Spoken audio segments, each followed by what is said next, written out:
Hola, soc el doctor Albert Vinyals, professor de Psicologia del Consumidor i de Neuromàrqueting a l'Escodi, i aquest és el tercer vídeo que faig amb consells per entendre de cara sobretot als comerciants, però també a la ciutadania com a consumidors, de com canviarà el comportament del consumidor degut a la crisi sanitària que estem patint. Per tant, en aquest vídeo ja he explicat l'estimació comportamental, l'estimació econòmica, les dificultats per predir. Donades aquestes dificultats per predir, sí que podem intuir certs canvis permanents que es poden acabar donant. Principalment perquè, com ja havia comentat, aquest procés que estem vivint ara és un turbo, un accelerador de certs canvis que estaven ben-hi. Tant cap on pot anar el futur comportament del consumidor. D'entrada, tenir en compte que aquesta acceleració de processos històrics, aquesta acceleració de decisions que potser hauríem pres però ens estava costant prendre, han començat d'una forma molt abrupta, certs canvis, però tindran conseqüències a llarg termini. Per tant, hem d'anar molt en compte amb aquestes decisions que prenem ara de cop. Per exemple, molt simple, aquest vídeo mateix és formació online que estem fent amb els alumnes d'Escodi, del grau, estem fent formació online. Fa molts anys que ho parlàvem això, però per diferents circumstàncies no ho estàvem fent. Ara de cop, donades les circumstàncies, de cop, per sort, com que ja havíem preparat certes coses, ja podem fer la formació online. Però ha sigut una decisió presa en molt poc temps, una decisió que potser en altres circumstàncies, doncs ja us ho dic, portaven anys i anys parlant-ho. Per tant, com aquest canvi, que pot ser positiu, s'ha donat tant de cop, altres canvis que poden ser negatius, com certes retallades, certes pèrdues de personal, poden tenir conseqüències a llarg termini. Per tant, el canvi ha sigut molt abrupte, però intentem que les decisions no siguin tan abruptes, sobretot les que tenen conseqüències a llarg termini. Per tant, sobretot, seiem i pensem, perquè una cosa que ens ha portat aquest confinament és temps per pensar, que és un aspecte molt difícil que pogués fer el món de l'empresariat, que està acostumat a aquestes decisions molt a mitjà, curt termini i molt ràpides i amb molt poc temps per pensar. Per tant, aprofitem que tenim temps per pensar, inclús temps per badar, per semblar que no estic pensant en res i en el fons estic com reestructurant idees per planificar bé què prendrem, perquè les decisions que prenem ara tenen conseqüències en el futur i moltes poden ser fins a permanents. Tant la tormenta aquesta passarà, però les decisions seguiran allà i poden canviar la vida dels propers anys. Bé, certs canvis permanents que es poden donar. D'entrada, un canvi positiu. Tota aquesta onada que està havent-hi ara de solidaritat, de valorar la feina dels altres, de certs sectors, això es mantindrà. No sabem fins a quin punt, no sabem fins on s'estendrà i no sabem sobretot si passarà d'aquesta economia domèstica, que mai té res a veure amb l'economia de les empreses i dels països.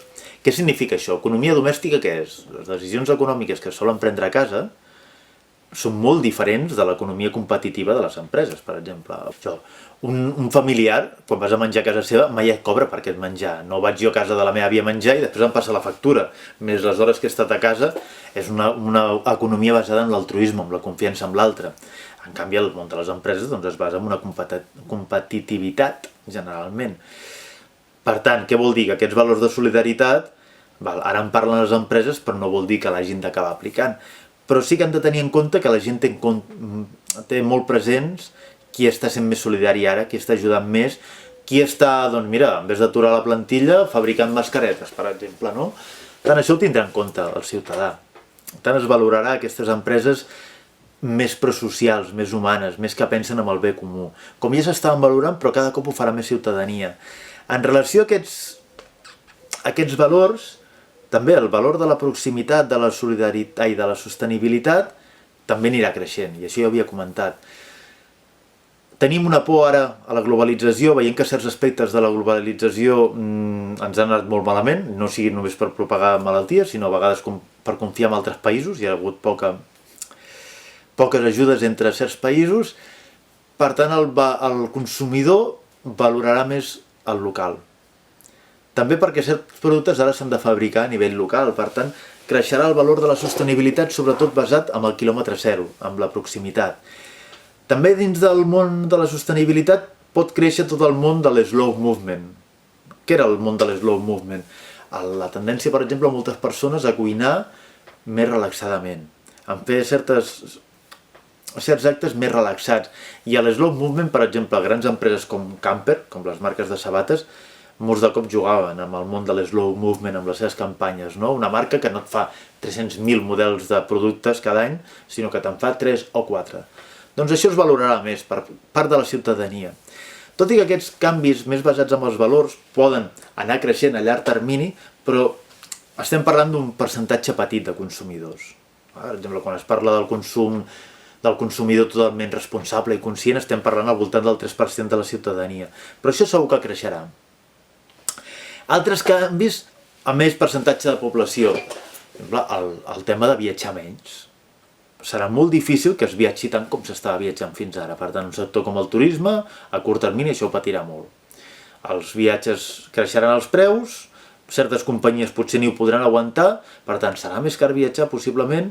Certa presencialitat amb alguna reunió, no? Ara tens una reunió a Madrid, te'n vas a Madrid, seguríssim que es farà online, per tant també el teletreball creixerà, això no és tant de consum, però també implica decisions de consum, també implica més sostenibilitat, tant seguríssim que es viatjarà menys i es canviarà la forma de viatjar. Un altre canvi, que també, accelerador de canvis que hi estaven, veure la llar com un centre d'oci de consum.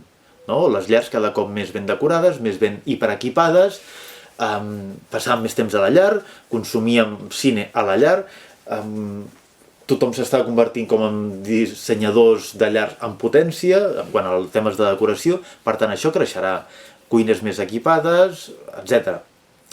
Per tant, segur que seguirà creixent això. Aquests dies tenim un 38% més de tele i quan acabi el confinament tornarem a xifres com les d'abans, amb les pantalles, però una miqueta més, possiblement. Tant les llars seguiran cuidant-se més. Més la gent deu tenir les cases super remodelades aquests dies, perquè no paren de fer obres alguns veïns. Altres canvis, més digitalització de processos, per tant, tot passar més per al món online, i aquest és essencial amb el comerç. El creixement de l'omnicanalitat i de les vendes online. Evidentment han crescut les vendes online aquests dies i seguiran creixent. I es necessitarà que molts comerços tinguin també la seva branca online, que alguns els hauria salvat aquests dies. No per augmentar beneficis aquest any, però sí per salvar certes vendes perquè ho haurien pogut vendre online. El món online, com tot, no? Sembla que acabi tot en mans de certs monopolis, però com que el consumidor encara segueix valorant els comerços més de proximitat, doncs seguríssim que valorarà que molts comerços d'aquests més propers tinguin la branca online. Tot i que no és obligatori per tothom, però és molt necessari per molts d'ells. Sobretot per als que la seva botiga no sigui un espai on te passin experiències. Si la teva botiga és simplement un magatzem on te recollir objectes, pots muntar-lo online. Si passen més coses, si mescles activitats, llavors perfecte, tingues la botiga física i podràs apostar-ho tot a la botiga física. Altres canvis que poden acabar sent més a llarg termini, un ús més efectiu del Big Data. De la mateixa manera que certs països, gràcies a la geolocalització, tant a l'ús del Big Data, s'ha controlat més la pandèmia, també s'ha controlat més la situació, les empreses també entendran més la importància del Big Data i es millorarà molt amb les tecnologies de la gestió de dades. Tant pensem que el petroli del segle XXI, això és un tòpic, però són les dades, per aconseguir aquest petroli, quin és el diamant? Què necessitem? La nostra atenció i despertar les nostres emocions, que seria la forma l'atenció seria la porta al consumidor, però per mantenir-te amb el consumidor atent necessitem captar emocions. Per tant, això anirà creixent. La tecnologia que es basi en aconseguir l'atenció del consumidor i que aquest consumidor estigui allà, que li aporti solucions i que li provoquis emocions positives.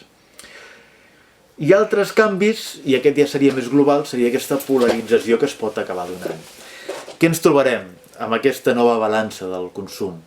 Amb una banda, primer el que desapareix. Què desapareix? Com havia passat amb la crisi, tot el comerç que és més de gamma mitjana, més les empreses que són de gamma mitjana, ni que no són molt cares ni molt barates, patiran més si no venen algun valor afegit.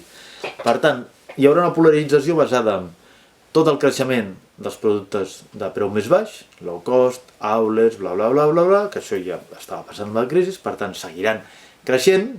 Els que m'aportin una solució amb un preu més baix, els que em siguin més còmodes però amb un preu comparant una miqueta més baix, però també anirà creixent l'altra gamma de productes, d'empreses que es basin més amb aquests valors afegits d'experiència humana, sostenibles, proximitat, slow movement, que m'aportin certs valors més activistes, i sempre el món, com he explicat moltes vegades, el món del luxe va a la seva bola i el sector del luxe, que aquests doncs, seguiran anant bé, mentre siguin adequats en el seu públic. Per tant, seguirem amb aquest món més polaritzat.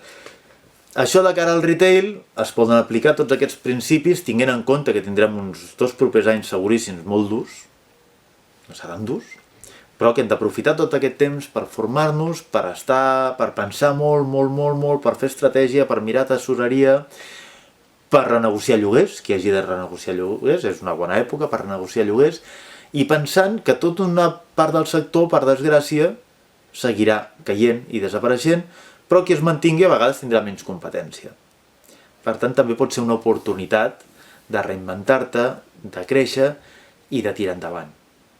Perquè evidentment que hi ha futur de cara al retail i també evidentment de cara al retail físic si anem aportant certes experiències al client més basat en màrqueting experiencial, que passin coses, que li aporti solucions i sobretot que tingui aquesta capacitat que és la més difícil, que normalment està en el cap, que és capacitat d'innovació i de ser flexible com a empresa.